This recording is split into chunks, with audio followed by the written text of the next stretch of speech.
Mieux être, c'est la promesse de ce salon à Ouistreham. Depuis 8 ans, Béatrice n'a pas ménagé ses efforts dans cette voie. Il faut dire qu'elle vient de loin. Elle a tenté de mettre fin à ses jours sur son lieu de travail. Ça, je pense que dans un processus de guérison, quel qu'il soit, il est important que les choses soient dites, mais en face.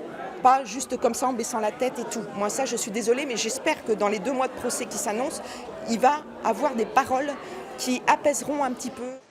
Il, c'est Didier Lombard, le PDG de France Télécom à l'époque. De 2008 à 2009, l'entreprise connaît une vague de suicides et de tentatives de suicide. J'avais préparé un couteau, j'avais préparé une lettre, et puis bon, voilà, j'étais rendue au bout de ma vie. Je ne voyais que rien n'avançait et que rien n'avait bougé, et que bon, bah moi, voilà, j'étais rendue à un point de non-retour. Sa tentative de suicide et ses 2 burn-out n'ont pas été reconnus comme accidents du travail. Un management qui passe en force sans reconnaître l'humain, c'est ce que dénonce Béatrice. J'ai décidé surtout de ne plus avoir honte d'être malade.